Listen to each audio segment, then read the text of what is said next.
Começando mais um Legado Podcast, hoje com a presença mais que especial do meu grande amigo, talentosíssimo, produtor musical, guitarrista, rapaz, para falar desse sujeito aqui hoje vai. O programa vai ser emocionante, irmão. Muitos anos já fora do Brasil, retornando aí com o show do Baia. César Barbosa, fala comigo, meu irmão. Marcelo Campos, Legado Podcast, porra, que emoção tá aqui.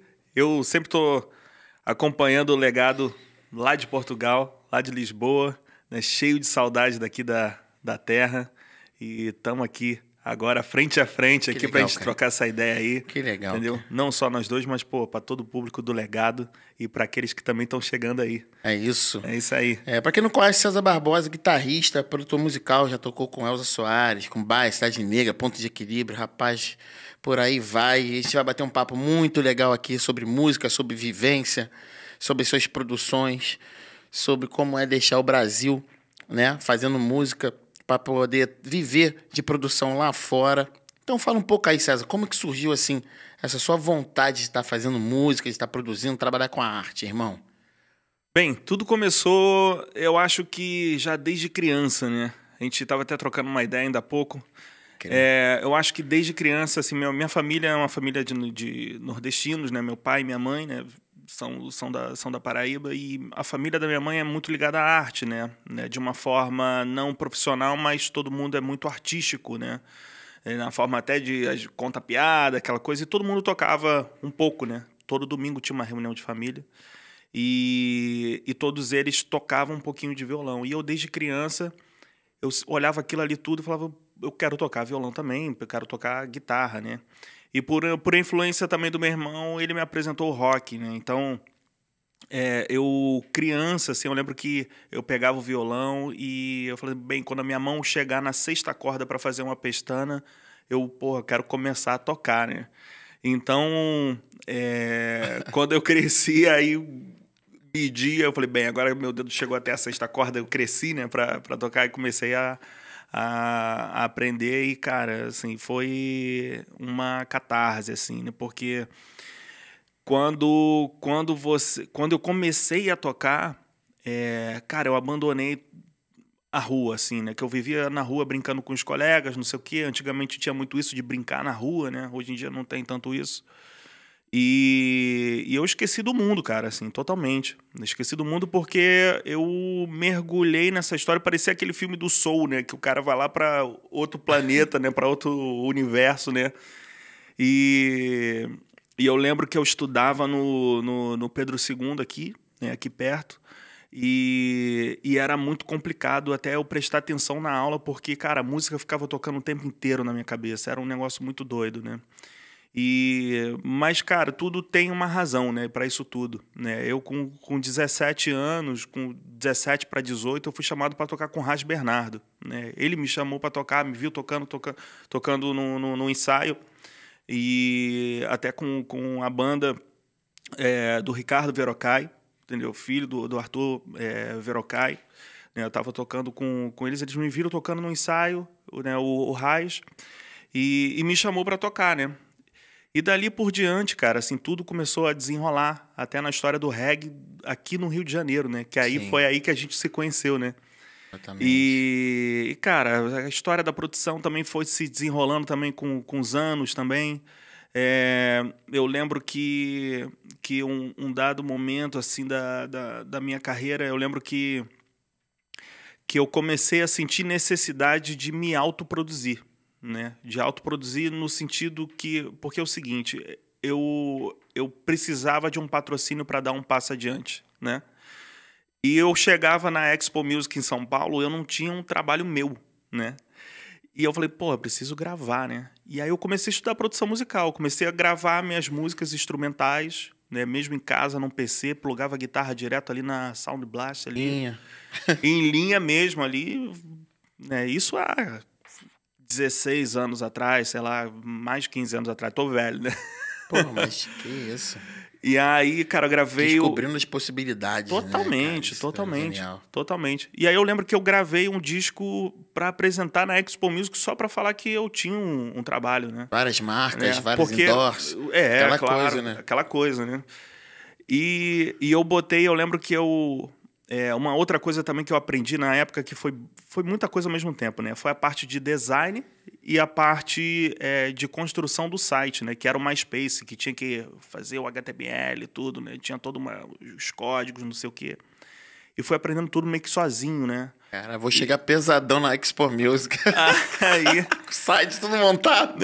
cheguei lá Demais, e aí, cara. aí apresentei. Eu lembro que eu fechei um patrocínio de pedais, eu fechei um patrocínio também acho que de correia na época, e eu lembro que um dia eu dei um Google no meu nome, já com essa estrutura já montada, e aí eu descobri que na Itália um jornalista tinha escrito, né, um artigo falando que ele queria montar a banda dos sonhos, né? E ele pegou um músico de cada instrumento, né, para formar uma banda dos sonhos, né?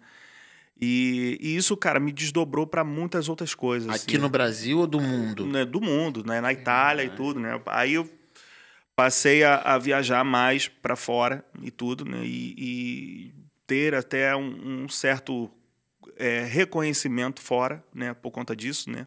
Mas aí, ele quis montar essa banda e você fez parte da banda? Não, aí é que tá. Ele só escreveu, mas acontece que, assim, eu era o caçula da banda, né? Sim. Aí, né, tinha vários músicos brasileiros, né? Enfim, de ponta e tudo.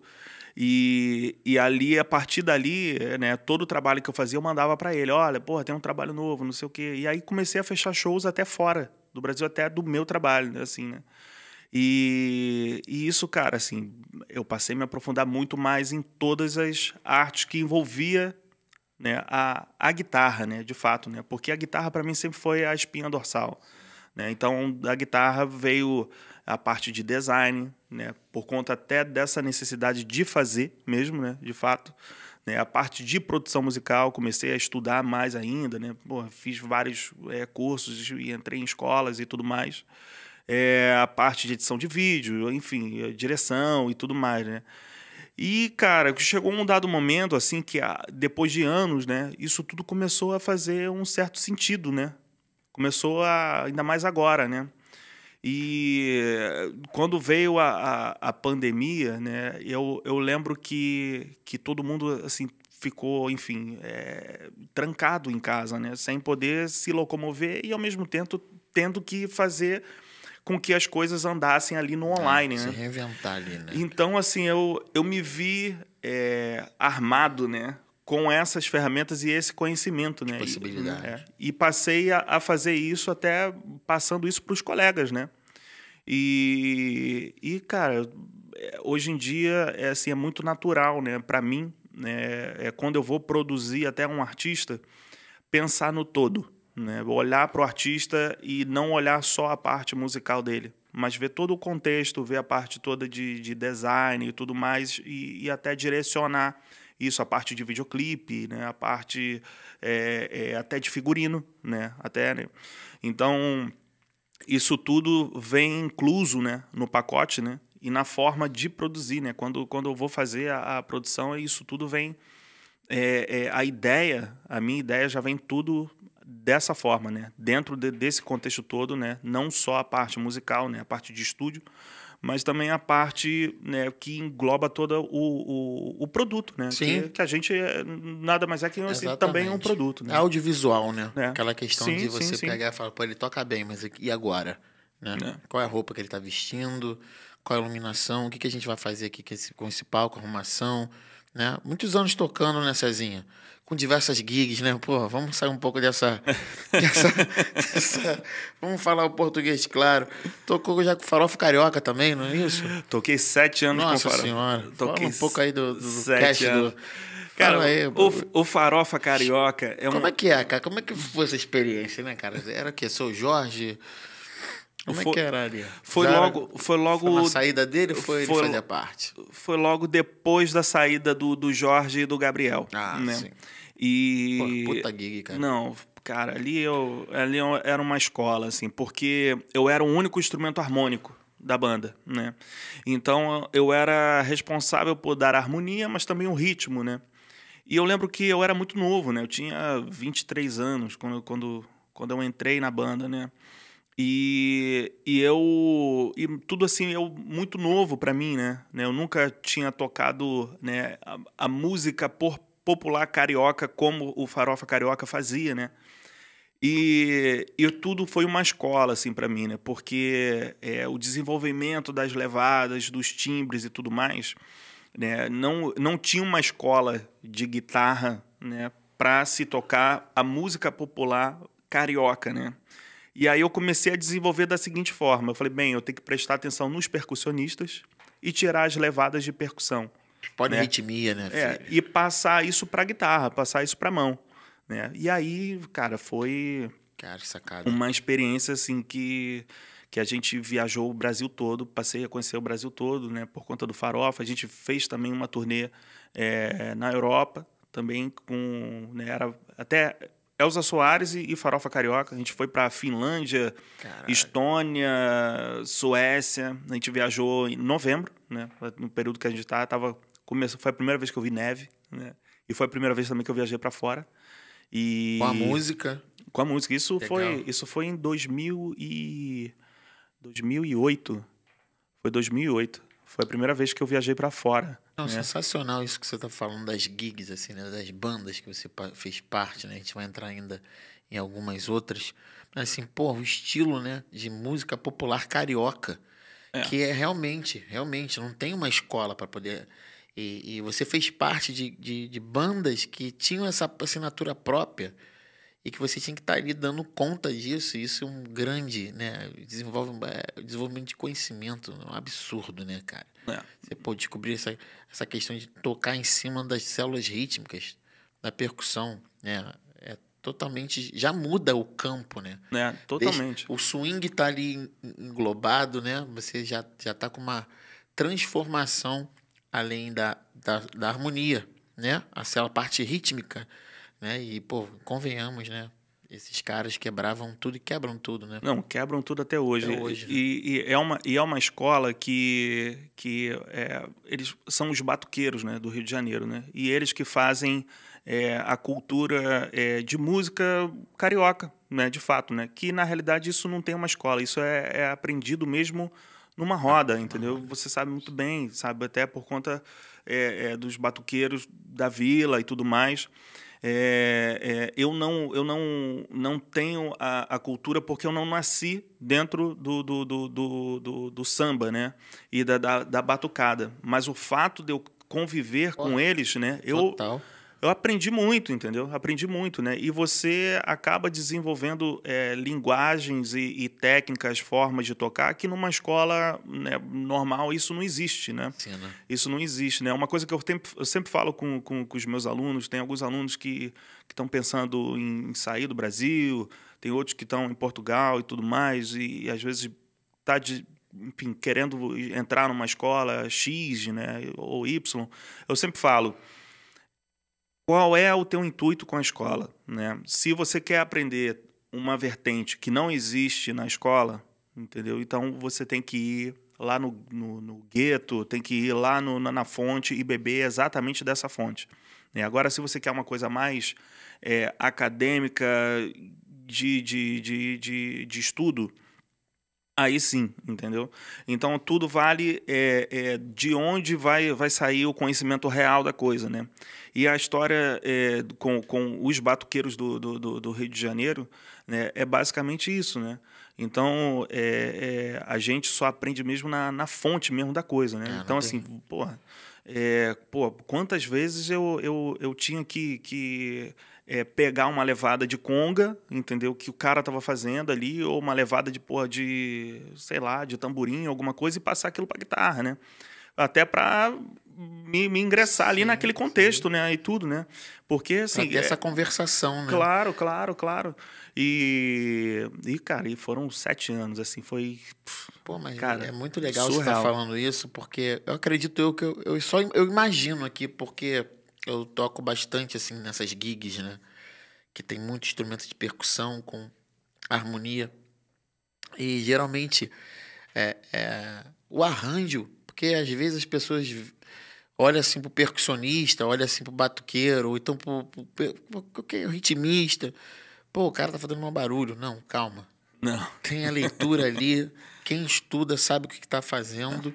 E é um arranjo musical.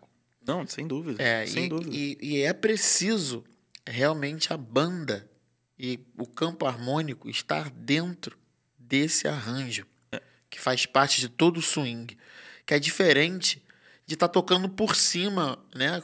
Como dizem, né? Percussão janela, que você entra, tá tocando e tá todo mundo tocando por cima, o cara tá na levada do BPM, certinho no metrônomo. Mas assim, às vezes não casa. Ele tá ali fazendo realmente a história dele, mas a banda não tá conseguindo entender, porque quase ninguém estuda a célula rítmica, a percussão, pô, o maracatu, onde que tá batendo aqui o tempo, o que dá para fazer aqui no contra, sabe? Vamos fazer o que? O samba? Porra, esse aqui é o que? Esse copado, sabe? O tempo aqui de pergunta e resposta, vamos fazer isso?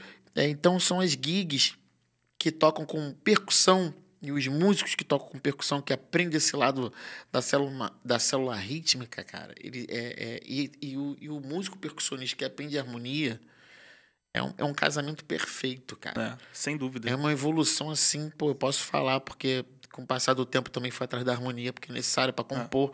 E ali, dentro daquelas, eu falei, nossa, olha só isso aqui, vou botar esse ritmo aqui, já estava soltinho no ritmo, dentro da harmonia, no básico que eu faço. Num piano, num baixo, num ukulele, coisa só para compor. Mas já te dá uma estrutura. Então, dá realmente... É bem legal, né, cara? É bem legal, assim, se poder falar disso, porque você aprendeu com os grandes, isso não se aprende na escola. O cara pode estudar na melhor escola de música, que às vezes ele vai chegar lá, ele quer tocar o instrumento dele, mas não está entendendo o que é tocar em conjunto. É disso que a gente está falando, né? É uma conversa de vários instrumentos. Não, né? Tocar em conjunto e ter a linguagem, né, específica, né? Porque você pode até escrever o que um batuqueiro está fazendo, mas existe uma coisa do swing que só esses caras têm, né? Ou quem estuda ali do lado deles ali vai ter, né? A mesma coisa se você for tocar uma música africana, for tocar uma música indiana ou qualquer coisa do gênero, você pode até ler a partitura, né? Saber aonde cai a nota, mas o swing da coisa, a linguagem, o refinamento do negócio é tocando do lado desses caras, entendeu? É você tá ali o tempo inteiro, entendeu? E não é uma coisa também da noite pro dia, né? É uma coisa que leva, às vezes, anos, né? Às vezes leva até décadas, né? Pro cara chegar ali no nível ali de pegar a linguagem, o refinamento do estilo da coisa, entendeu? Então é muito refinado, tudo muito refinado. Muitos anos de ensaio. Eu lembro que para sair na bateria da Vila, cara, assim que eu comecei lá com... Né, já acompanhava ali Mestre Trambique, o Alisson, a rapaziada. Aí, pô, fui ingressar na escola, era o Mug já. Saudoso Mestre Mug. E que Papai do Céu tenha. Trambique também. Máximo respeito. E, cara, no terceiro ano de muito ensaio, cara, que eu senti a minha esquerda funcionando. Porque pegada inglesa, né? Porra, mas aquilo ali na avenida, naquele BPM ali, irmão. Tu pode tocar bateria, tu pode tocar o que for, mas ali, naquela caminhada ali da pulsação do surdo de primeira, segunda, ou só de primeira, terceira, irmão, ali que você vê que a diferença tá ali. Só ali você vai pegar aquilo. Então, depois de uns 3 anos, cara, que eu falei, cara, minha munheca soltou. Esse desfile porque é peso de fantasia, tudo aquilo. E foi assim que eu com muito ensaio, cara. E assim, tem que continuar, porque se você parar, enferruja. É louco isso, né? Não, cara? A gente é atleta da música, não tem como. Não tem como. As pessoas falam às vezes, e o artista? Fala, porra, artista não. Atleta, operário da música tá valendo. Agora, artista, tô longe disso, tá ligado? Porra, sabe? É tudo uma questão de visão, né? Se você enxerga como artista, assim, tá tudo bem. Não vou ficar chateado também, não. Porque a gente escuta as coisinhas aí, né? Mas é a ralação da porra. Cara, é bacana, a gente tava conversando ali como foi o nosso primeiro encontro no palco, né? Foi num festival de reggae, né? O Cezinha tocou Cidade Negra, teve uma banda incrível na junção dos músicos, foi o Bob Marley Cover, né, cara? Foi, cara. E aí foi o ponto de equilíbrio. Nat Roots e Bob Marley Cover na época era Metropolitan, né? Metropolitan. Caraca, cara. E eu tava sempre buscando ali as gigs pra ver, cara, o que a galera tá fazendo de reggae. pô, Bob Marley Cover, vamos lá conferir, né? Já tô no show, vou ficar aqui pra assistir. Cara, e foi impressionante, a gente sempre fala isso, eu sempre falo isso pra você. Como que a música une, né? As possibilidades, né? E, porra, a música que eu gosto muito do Bob Marley, The Item, brother. E, porra, foi aquela época que Marley tava ali, porra, com aquela pegada de guitarra de rock and roll e tal, cara, né? E, cara, eu fui ver aquele solo, cara. Foi o teu solo, cara. E tu fez aquela performance do guitarrista, irmão. Eu falei, porra, brother. Microfone tá lotado, tu botou a guitarra em chamas, irmão. Eu falei, porra, quem é esse brother, irmão? Tem que ir lá falar com ele. Porra, tá aqui no palco, vamos lá trocar ainda. Que é aquela coisa, né? A música, ela aproxima pra quem quer aproximar. Foi, cara. Pra quem quer somar. E daí, né, irmão? A gente já tá aí, já tocamos juntos no Ponto de Equilíbrio, já dividimos o palco. Já gravamos Já com gravamos ponto. com ponto. Já gravamos agora na época da pandemia com o Andrew Donald. Nossa! Caramba, muita coisa, né, cara? É uma coisa que parece, às vezes, quando a gente fala assim, a música une, né? Aí tem muita gente que acha que é, assim, papo de maluco, né? Papo de doidão. Romantizou doidão aí. Ih, papo de doidão. Mas você vê, nessa época que eu tocava com Bob Marley Cover, assim, eu tava estudando muito Marley, né? E as guitarras também, né? Do Marley e tudo mais, a linguagem, os timbres, tudo, né? Conheci o Júnior Marvin também. Sim. Né? E eu lembro que quando eu tirei esse solo, eu ficava lembrando, né, que até das histórias que desse solo, né, que quando eles fizeram um reverb, né, no final do solo, né, que todo mundo ficou assim, que teve uma realimentação com o reverb, que eles ficaram impressionados, assim, não, vai ficar desse jeito, né? E eu lembro que eu regulava o pedal de reverb, né, justamente para isso, né, para realimentar ali no palco, né? E eu achava que às vezes a galera não ia prestar muita atenção. Eu falei, pô, às vezes a galera tá de olho fechado, né, numa brisa, né? Eu falei, pô, cara, ninguém nem vai prestar atenção. Não vai nem prestar atenção, vai estar comendo um hambúrguer ali. Vai comer um hambúrguer ali, né? Ou, pô, lá com a boca na fralda, né? Aquela coisa, né?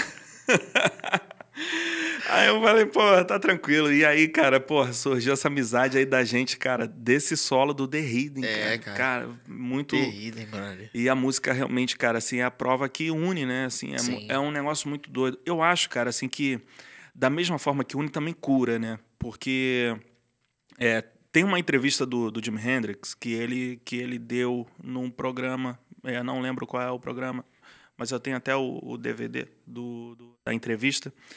E ele falou que futuramente, né, isso em 1969, 70, acho que foi um pouco antes dele falecer. Sou fã, né? Enfim, né? Não, você é fã, você toca, você... Pô, depois tu vai falar sobre esses projetos seus.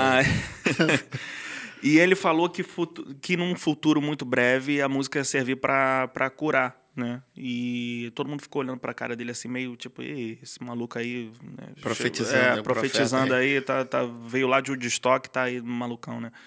E realmente é isso mesmo, né, cara? Assim, eu falo pelas experiências que eu tive, né? Eu gosto de falar aquilo que eu enxergo, né? Eu não gosto de às vezes, falar coisas que eu só leio, né? Eu gosto de falar de experiências que estão na minha vista, né? Que eu vivenciei, né? Então, assim, isso eu posso falar mesmo com toda a propriedade que todas as vezes que eu ia tocar ou estava passando um momento difícil, né, a música sempre me levantava. Às vezes eu estava com uma enxaqueca, eu tenho uma enxaqueca daquelas de ficar trancado no quarto, no escuro, no silêncio. Às vezes eu tocava e aquilo passava, sem tomar remédio. Às vezes eu, sei lá, estava com algum problema, tocava, aquilo sumia e não que eu esquecesse os problemas, mas aquilo ali me dava, às vezes, uma solução, né? Me tirava daquele ambiente de caos, né? E quando eu voltava, né, à realidade, né, eu já vinha com uma solução, né? Isso tudo, só o fato de eu tocar o instrumento ou simplesmente botar os fones e ouvir, né? Ou escutar até uma canção que tenha uma letra que... Não uma letra motivacional, não é nada disso, mas que me levasse para um outro lugar, que me tirasse daquela zona de caos, né? Então, assim, eu acho que a música, a gente estava falando de música, né, de união, né, de música. A música une e, ao mesmo tempo, cura, né? cura, né? Às vezes, né, o remédio não cura como a música, né? Eu acho muito isso. Eu também já tive essa experiência de estar, com muita dor de cabeça, passando mal, já entrei com febre no palco, irmão. Ele na saída do palco tava curado, nem lembrava que eu tava com febre. Aconteceu, pô, diversas vezes. Aquele momento ali, né? Você fala de escutar música, mas escutar mesmo, né? Porque conforme o tempo vai passando, você vai sabendo onde é que tá os instrumentos e tal, você acaba que... lá onde eu estudava, né, no Vila Lobos, no conservatório também, tinha um momento que era para escutar música, aprender a ouvir a música, né? Tinha essa matéria lá, uma sala preparada para ficar escutando música. E ali, acredito que foi ali que eu aprendi a escutar música. Tipo, vocês conseguem ouvir a linha de baixo? Olha só esse arranjo aqui, ó. Essa hora aqui, olha essa introdução, a convenção, sabe? Do que estava acontecendo. E sempre que eu paro com alguém assim, que eu tô escutando música, é uma parada que é normal e assim, natural. Pô, tá conseguindo ouvir a clave na percussão, irmão? Caralho, meu irmão, onde é que você tá ouvindo isso? Daqui a pouco ele, pô, tô ouvindo, sabe? Aquela coisa de você tá apurado ali com a sensibilidade da música, né? E você vai despertando e descobrindo cada vez que você escuta a música, mano. Então, a música, você sempre vai descobrindo algo novo. Sem dúvida. Sem Sem dúvida, sem dúvida. Você escuta ela hoje, amanhã ela já é diferente. Sem dúvida. Isso é fato. Sem dúvida. Sem dúvida. Cura demais, cara. Você falou de Jimi Hendrix, né, cara? Você tinha um projeto, né? Você tem um projeto ainda. Como é que é isso? Então, Hendrix para mim sempre foi uma... Um pouco. Sempre foi uma coisa muito divina, né? Porque eu, quando comecei a tocar isso, né, guitarra, né, com 11 anos, eu só tocava Jimi Hendrix. Só tocava Jimi Hendrix. Só. Hendrix e Steve Ray Vaughan, né? Sempre os filhos do Hendrix, né? E, cara, assim, eu tenho uma coisa que é muito louca, assim, porque quando eu vou tocar... quando eu fui tocar com Farofa, eu falava assim, bem, aqui dá para fazer uma coisa mais música popular carioca, mas também dá para fazer uma pitada de Hendrix, né? Quando eu fui tocar com Cidade, eu sempre construía, às vezes, os acordes de forma que eu pudesse fazer alguma coisa ligada ao fraseado, ali, né? a linguagem do Hendrix, né? E, cara, Hendrix está na veia, assim, não é aquela coisa, é o guitarrista que é fã, não. Hendrix, para mim, é uma coisa que transcende ainda mais, assim, a coisa da música. O cara viveu 3 anos em carreira solo, né? E tá lançando disco até hoje, entendeu? É um negócio muito doido, né? Tive várias experiências também, conheci alguns amigos dele em Londres, né? Vesti o blazer dele, tive a felicidade de vestir o blazer dele também em Londres. E, cara, várias histórias assim, né? Conheci o baixista dele em Nova York também, né? O Billy Cox, né? Foi amigo dele também no Exército, tocou no Woodstock, né? Conheci ele.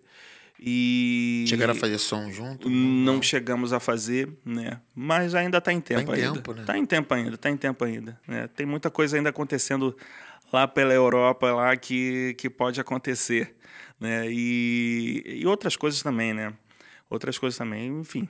Meu setup é todo montado sempre da mesma forma. Eu penso naquela coisa hendrixiana, não que eu vá botar isso goela abaixo dos artistas, não é nada disso. Mas sempre tem ali um fuzz face, um fuzz oitavador, entendeu? Tem um univibe, né? Ou alguma coisa parecida, né? Um aua, sempre, né? Claro. Né? E sempre assim. Sempre. E bem utilizado, né?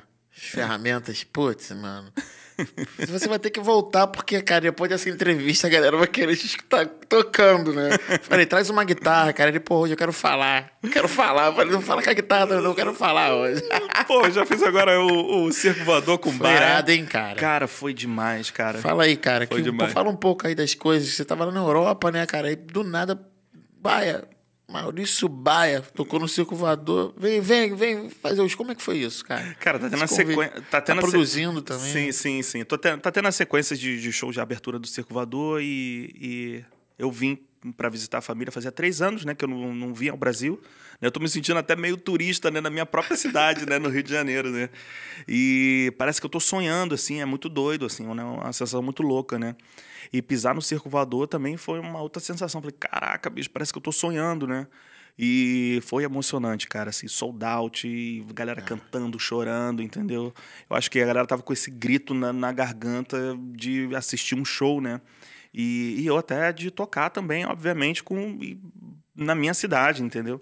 Na nossa cidade. Então, eu acho que foi uma catarse ali, né? Foi uma coisa que todo mundo tava esperando, né? E na Europa, cara, eu tô produzindo, né? Eu tô produzindo muito, muito, muito, muito, muito, muito, muito, muito, muito mesmo. Muito, assim, tô finalizando 2 produções, tem mais 2 me esperando, lá em Portugal, né? Eu tô produzindo para, enfim, para todo mundo. Hoje em dia a possibilidade de produzir para o mundo inteiro é enorme, né? Então, de lá eu já produzi música para o Zé Ramalho, já produzi música, né, em produções do Alexandre Carlos, do Nat Roots, já Baia, né? Baia também, né? Baia, fiz agora a produção do último single dele, que é o I Believe Sim, né? Fiz lá de Portugal, né? E gravar guitarras também, né? Tô gravando guitarra para o mundo inteiro, para a Austrália, para a França, para a Espanha, para os Estados Unidos, para Londres. E, enfim, cara, tanta gente que é impossível até de falar. Mas eu quero destacar aqui também os 2 artistas que eu tô produzindo, que é o John Streets, que é lá de Portugal, né? E o Lulinu, né? Que os 2 são super compositores, né? E, cara, assim, é muito bom quando você encontra artistas que têm uma consistência na composição, né? Sim. Que é uma coisa muito definida, né? Que você, quando escuta o voz e violão, você já enxerga toda a produção, né? E eu tenho a possibilidade e até o luxo, né, de fazer tudo isso em qualquer lugar, né? Porque o meu estúdio, né, eu posso, às vezes eu saio de casa e viajo, vou para uma outra cidade e tudo mais. Cara, eu carrego o estúdio na mochila, boto lá meu computador e tudo assim fica lindo, maravilhoso. Hoje em dia, com a tecnologia, né, cara, você pode produzir em qualquer lugar, né? Qual o programa que você usa? Eu estou usando o Logic, né? Estou usando o Ableton Live também. Estou usando o Ableton Push também para fazer também os beats. Né? Estou usando, né, uma placa de áudio, uma Apollo Twin, né? Que tem os amplificadores também virtuais também que eu plugo ali a guitarra e já acontece, né? Um microfone, estou usando um Shure, né? Um TL-102, né? E também não posso falar também não posso esquecer de falar também dos meus patrocinadores, claro, também, por favor. que é a Gaivota Straps, né? Que é das minhas correias, né? Que são correias handmade, né? Que a minha amada querida Mônica Pereira, por favor, faz. E a Lab Audio Technology, que é uma marca de cabos de altíssima qualidade lá da Itália, também que fazem os cabos perfeitos para mim, né? Com multi no plug. Importantíssimo, né, cara? Não, importantíssimo. Cabo, não adianta você ter o melhor pedal. Eu falo isso até no meu canal do YouTube. Não adianta você ter o melhor pedal, o melhor equipamento, sem ter um cabo de qualidade, né? Tem a Land, né? A marca até de fones que eu uso também lá. E tem a Maiká Guitarras, que fez uma cigar box lindíssima para mim, né? Que, enfim, eu uso muito em várias gravações e até usei agora também no show do Baia. E, cara, tem funcionado muito bem, assim, essa produção à distância, né? Então, tem até... Enfim, tem artistas até de outros estados aqui também do Brasil. Sim. Que já estão entrando em contato comigo até para fazer essa produção à distância. Você vai gravar, primeira mão aqui, vai gravar uma música lá do Ponto de Equilíbrio, uma composição minha, vai gravar guitarra, certo? Disco que tá para sair ano que vem. Já tem várias músicas gravadas no disco do Ponto também, que a gente não falou. É isso, cara.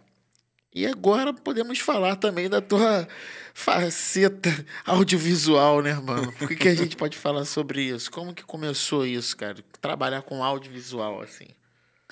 Não, tudo começou. Desculpa. Tudo começou naquele momento ali que eu comecei a gravar meu disco sozinho, né, em casa, né? E tem uma outra coisa que contribuiu muito, assim, que meu irmão, ele é fotógrafo, né? Ele fotografa já há muito tempo, já desde a época de filme, né? Então eu acompanhei isso com ele já, esse processo do filme para o digital, né? E desde o momento que as câmeras fotográficas começaram a filmar, né, eu comecei a fazer as edições, né, de vídeo, né, com ele. Então ele fazia a fotografia dos vídeos e eu editava, né? E a gente acabou fundando uma produtora, a B2C Filmes, né, que já fez vários documentários, né, enfim, que eu até trabalhei junto, né, com ele. Documentário com Marcelo D2, o 120 Milhas, que também foi para o canal Off também. Fiz a parte de captação de áudio, fazia câmera também e a parte de edição toda, né? E isso, assim, ao longo dos anos foi me dando também uma outra bagagem, né? E vai de encontro até com a forma de produzir que eu tinha até falado, né? Sim. Que isso já não é uma coisa que, não, vamos ali ligar a câmera ali e a gente filma e não sei o quê. Não, não é. Né? E em Portugal também, né? Em Portugal eu trabalhei também em algumas... fui chamado para trabalhar em algumas produtoras, né? Para fazer esse tipo de trabalho também, né? Cara, assim, é espetacular, porque assim, é uma outra coisa que a música também dá. Também, né? Essa possibilidade de você ver a parte de estética, de documentários e tudo mais, né? Que é a parte também de conhecimento, né? E você, com isso, você acaba trazendo conhecimentos e vivências até para a música, né? Então, lá eu trabalhei com 12 episódios de um documentário que falava sobre esportistas portugueses que superaram a barreira até eram paralímpicos, atletas paralímpicos, cara, a superação deles para atingir a medalha e tudo mais e tudo, cara, é um negócio surreal, assim, um negócio surreal. E essas histórias, cara, assim, eu gosto de escrever muito, mas eu externo muito o que eu escrevo, né? E escrevi algumas coisas também, até algumas poesias que falam um pouco sobre esse universo da superação, né? Para quem tem essa limitação, né? Em certas mobilidades físicas, né? E que na realidade isso acaba, essa limitação que a gente coloca, né, que a gente enxerga, né, na pessoa, né, que às vezes não é uma limitação, muitas vezes isso acaba virando até uma qualidade para certas funções, né? Então, a parte audiovisual, você acaba adquirindo conhecimentos e vivências de histórias, né? Nessas histórias, pô, do D2, as histórias da Califórnia, essas histórias todas que eu vivi em Portugal, vendo isso tudo, isso me dá uma bagagem, uma vivência que isso traz para a música automaticamente e reflete automaticamente na música, né? É isso que eu ia te perguntar. Se isso reflete, assim, seus arranjos, nos seus momentos de instrumental, na sua própria música, na forma de você tocar. Não, totalmente, totalmente, totalmente. Né? Tem um atleta que ele gostava muito de escutar rock, né? Antes de entrar, né? em cena ali das competições, né? E ele gostava de escutar até Hendrix, ele gostava de escutava Hendrix, né? Para entrar ali em cena, né? E eu virei para ele e falei assim, olha, cara, eu sou fã do Hendrix, né? E, pô, você escuta Hendrix, ele falou, cara, é uma energia que me dá, entendeu? O interior para entrar e conseguir as medalhas e tudo mais. E aí volta aquele assunto que a gente falou da música como boost, como remédio, né? Como consciência.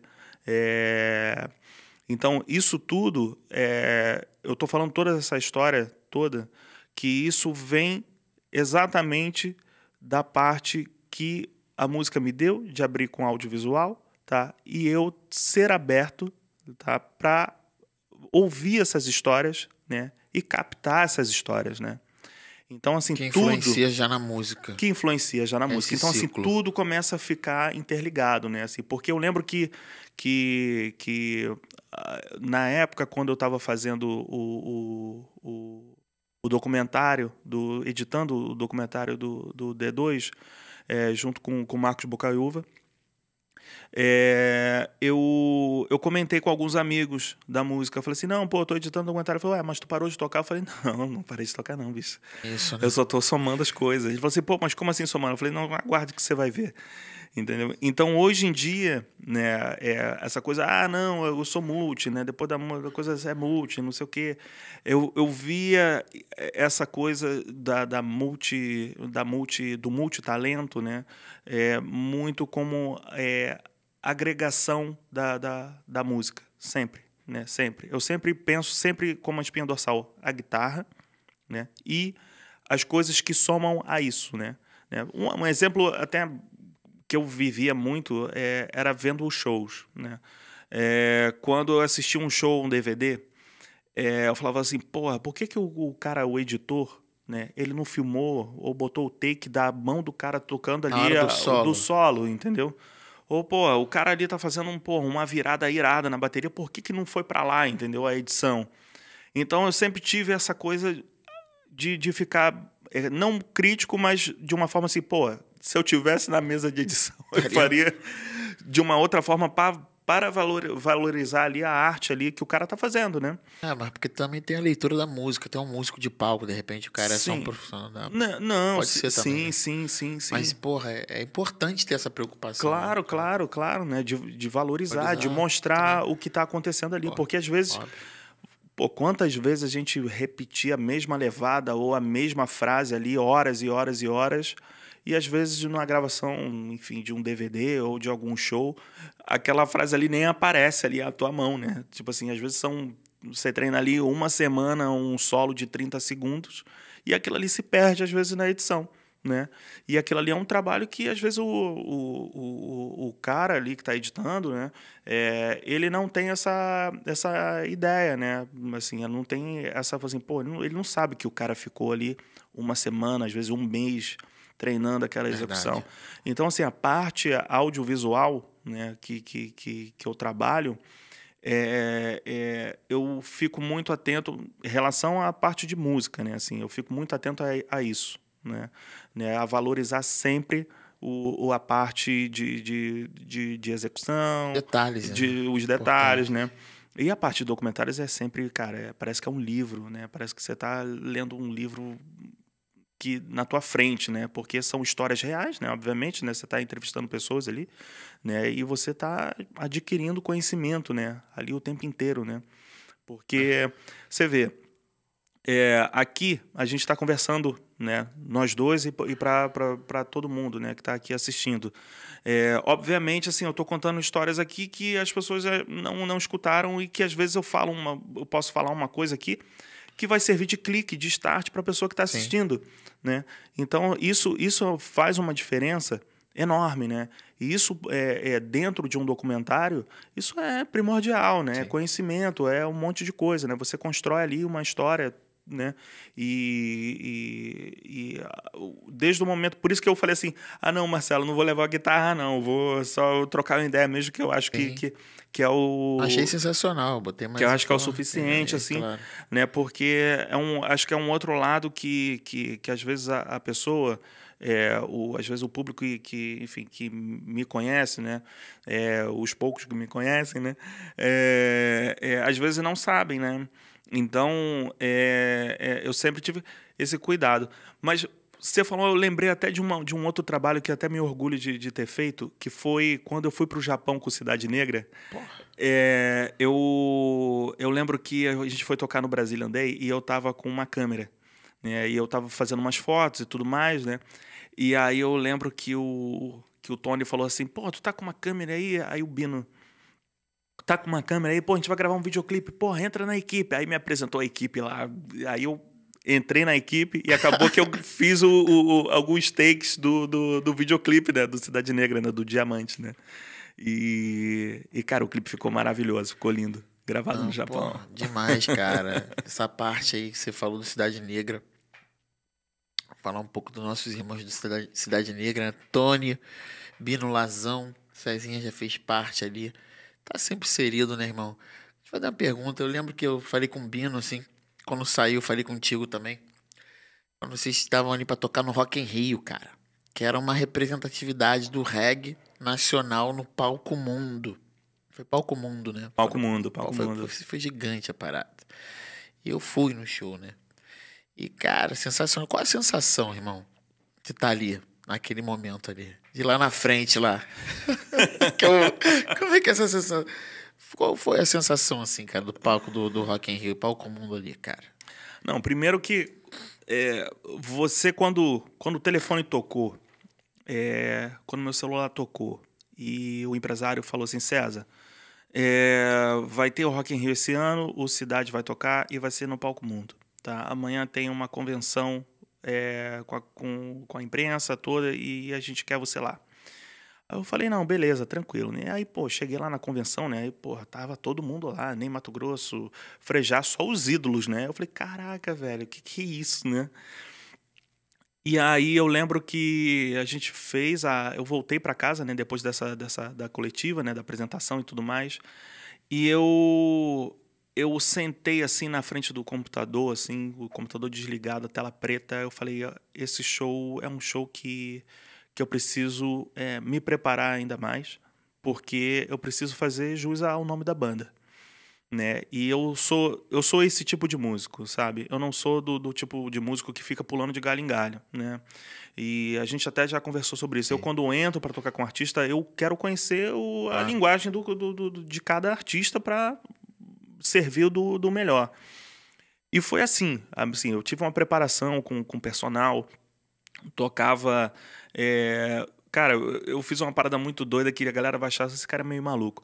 Cara, eu tocava no meu quarto escuro, com clique e todos os solos. Né? Eu falei assim, bem, se tiver um breu lá no Palco Mundo, eu vou tocar de olho fechado e as coisas vão acontecer. Né? Então, assim, eu tocava... andava pela casa com transmissor sem fio, entendeu? No escuro, tocando os solos tudo no clique, entendeu? Fazia umas coisas assim muito doidas, né? Sair da zona, tipo, palco do Rock in Rio. Ninguém nem imagina. Então, e eu lembro que eu fiz, eu ficava 3 vezes por semana, eu tinha meu personal trainer, o personal Carvalho. E eu lembro que uma semana antes a gente fez uma turnê na Alemanha e a gente já chegou em BH, fez um show em BH e depois Palco Mundo. Tava na turnê ali, né? Tava na turnê. E aí, cara, eu lembro que quando eu subi no Praticável, assim, no Palco Mundo, assim, vi aquela massa, assim. Aí eu falei, caramba, cara, eu vou tocar pra mais de 200 mil pessoas. Eu falei, caraca, que doideira. Eu fiquei olhando assim.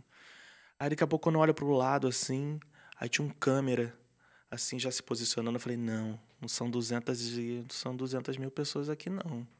Com esse câmera aí, bicho, vai pro mundo inteiro. Então, o negócio é muito, muito mais sério. E aí, cara, a sensação é muito doida.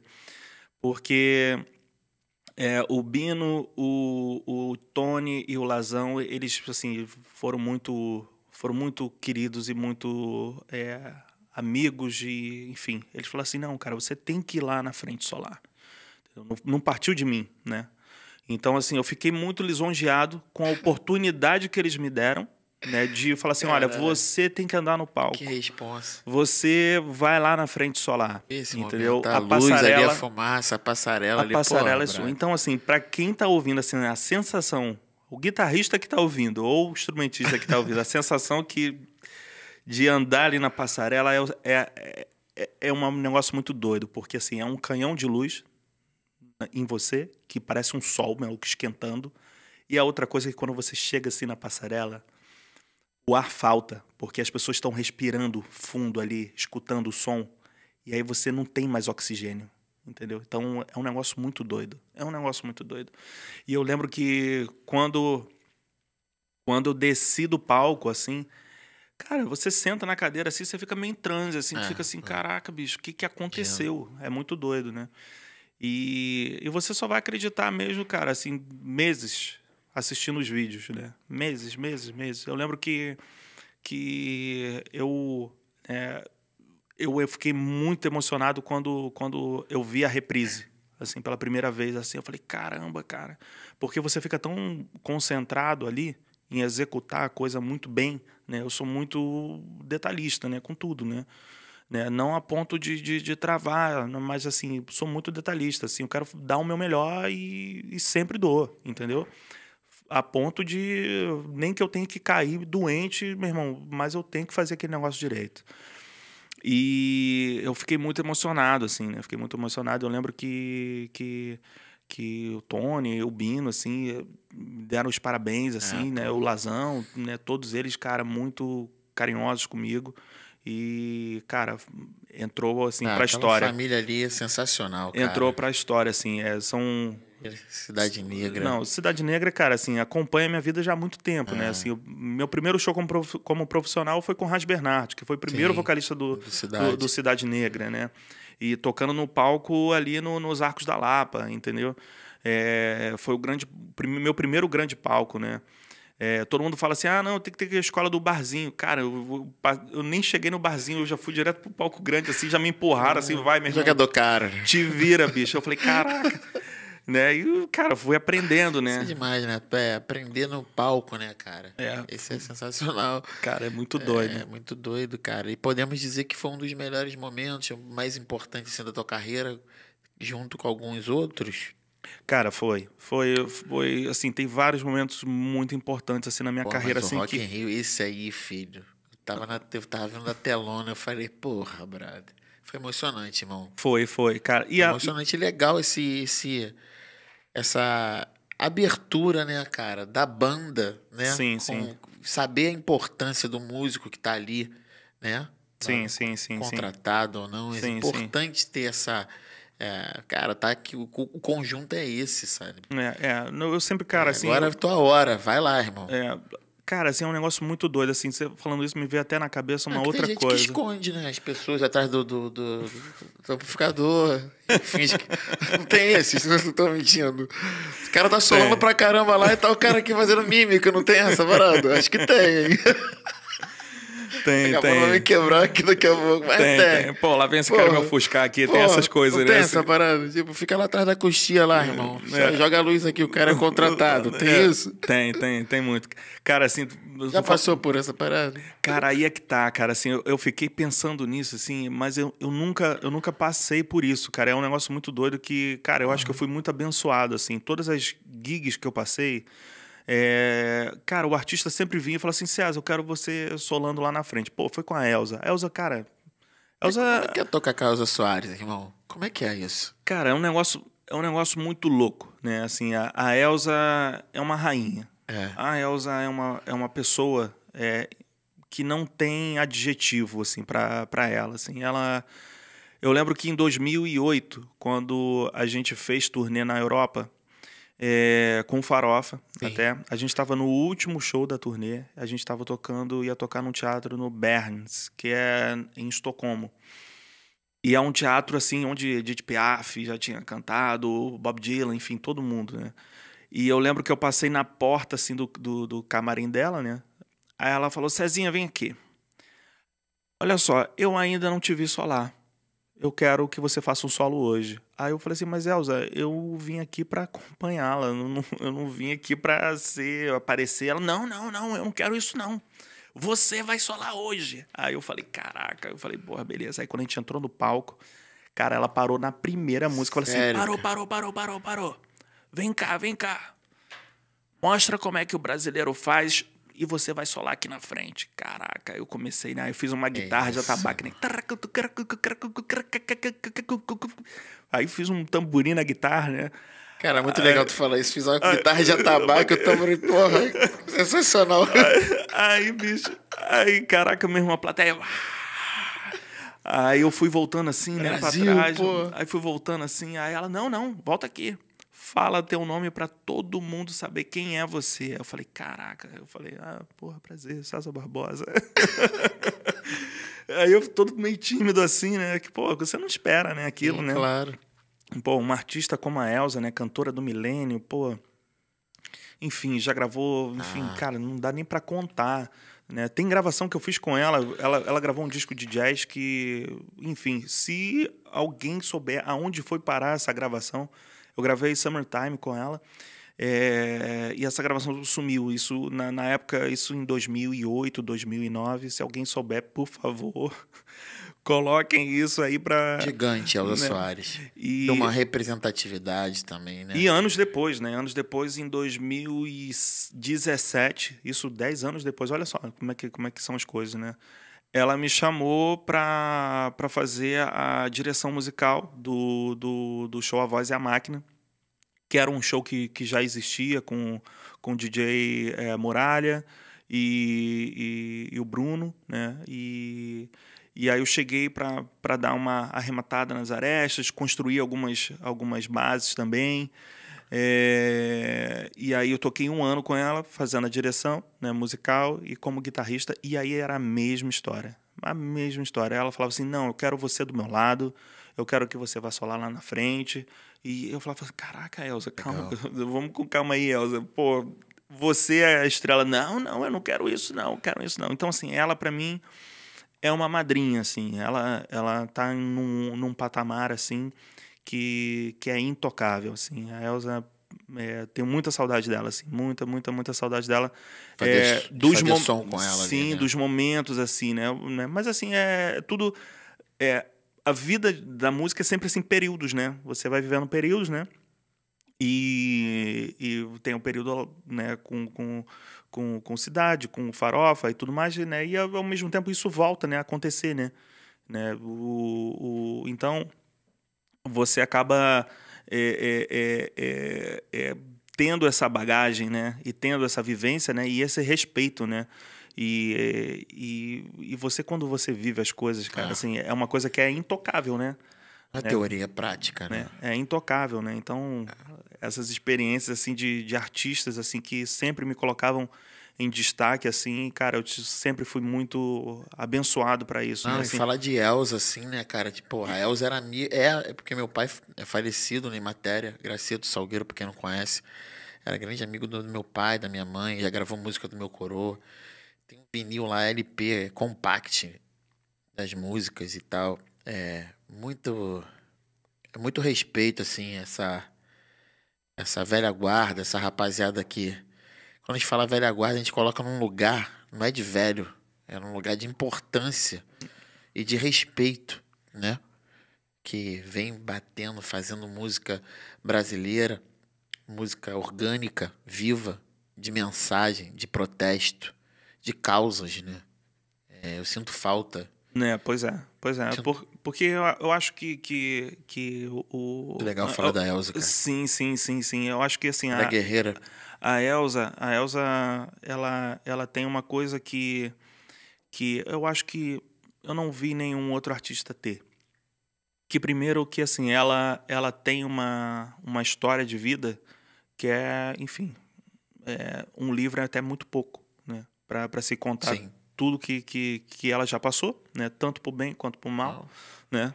E de perder filho, enfim, de tantas outras coisas que, enfim, nem vale a pena, mas ela por isso que eu falo que, assim, que ela tá num patamar que é intocável, né? Pela o amor que ela tem, pela arte que ela faz, né? E pela generosidade que ela tem de sempre agregar, né, as pessoas e tudo mais, né? Então, eu deixo até um beijo. Um beijo enorme, Elza. Tô cheio de saudade, viu? Bacana, cara, esse carinho. Que legal, que legal. Vou aproveitar esse momento, cara, pra fazer a pergunta do programa. Cara, qual o legado que você quer deixar, irmão? Marcelo, isso é uma pergunta muito difícil, mas ao mesmo tempo, ela não chega a ser tão difícil. Por quê?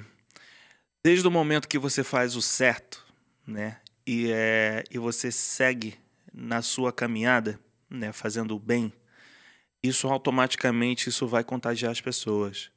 Então, eu tenho sempre isso como criação, né? Eu tive uma criação com muito amor, né? Com muito carinho, né? Pela minha família. E acho que o legado é exatamente que as pessoas olhem, entendeu? Como exemplo. Basicamente isso. Mais nada, entendeu? Eu acho que para você conquistar as coisas, você não precisa passar por cima de ninguém, né? As coisas vêm, entendeu? Naturalmente, né? Mesmo que demore um pouquinho, mas vai vir, entendeu? Então, eu acho que o legado que eu quero deixar é a boa imagem, sempre, sempre, sempre, né? Eu acho que o respeito, né, é uma coisa que a palavra respeito pode estar um pouco desbotada hoje em dia, mas a prática, né, do respeito é uma coisa que quando a pessoa tem uma boa criação, que eu digo criação, uma boa cabeça, isso contagia, entendeu? Então, eu acho que esse é o legado que eu quero deixar, assim, sem nenhuma forçação de barra. É só você ser o que você é e acabou, entendeu? Sem rodeios, entendeu? Sem Né? muitos, né? Simples, né? Respeitar, amor. É Exatamente isso, né, isso. cara? Bons Bicho, exemplos, cara, querer o bem pro seu pró, é isso. amor, respeito, entendeu?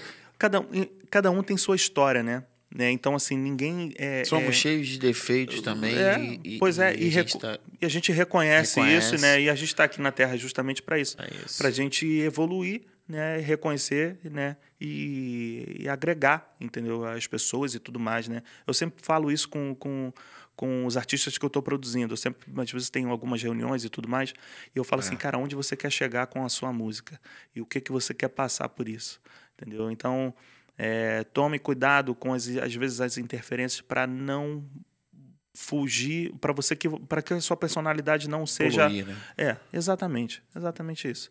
Então é exatamente isso, cara. Assim, é passar energia boa, entendeu? E que as pessoas olhem, entendeu? Para mim, né? E veja como exemplo. Cara, estamos chegando mais um final desse programa do Legado Podcast. Cara, sensacional a entrevista. Cara, a gente conseguiria ficar aqui mais umas 2, 3 horas fácil, né? A gente vai parar para conversar ali daqui a pouco. Tem muita coisa para conversar. Rapaziada, vamos se inscrever no canal do Legado Podcast. Isso aqui é César Barbosa, eu sou Marcelo Campos. Chegamos mais a um fim desse programa e até a próxima. Valeu, Marcelo. Muito obrigado. Até a próxima, galera. Oi. Ei.